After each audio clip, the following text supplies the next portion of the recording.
everyone. In this video, I wanted to talk to you about a really important concept that I go over with all my coaching clients. I think it's really one of the keys to being able to understand your own symptoms and take control of your own health.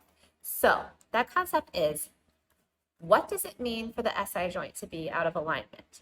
When I first started having this problem, back when I was seeing a chiropractor, which I no longer even recommend chiropractors, I recommend physical therapy. But I was seeing a chiropractor, and although he did help me temporarily in the short term, he never explained to me kind of like the overall situation regarding the pelvis. So I knew that I had a posterior rotation. That's where the hip bone rotates backwards ever so slightly relative to the sacrum. I knew that that was my problem. But he never told me that there were other patterns of misalignment that someone could have and that I also sometimes had in addition to this posterior rotation. And now I tell everyone, first of all, I really highly recommend working with a knowledgeable physical therapist above any other profession. And I really recommend that you ask them to tell you the specific terminology for how your SI joints are out of alignment, because that is the key to being able to understand your own body and take control of your own health. So, what are the forms of misalignment that the SI joint can have?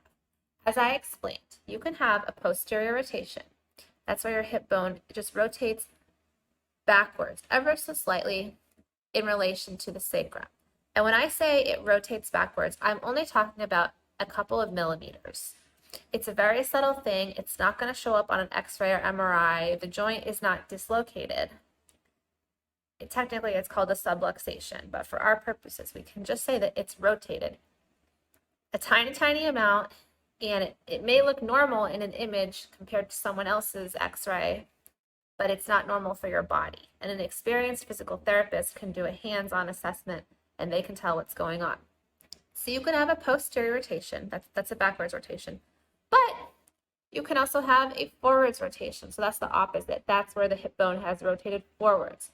Just a couple of millimeters. Again, it's very, very subtle. And one very common pattern that you can have is, let's say you have a backwards rotation on one side, a posterior rotation. It's very common to develop an anterior rotation on the opposite side because the two SI joints are meant to work together as a system.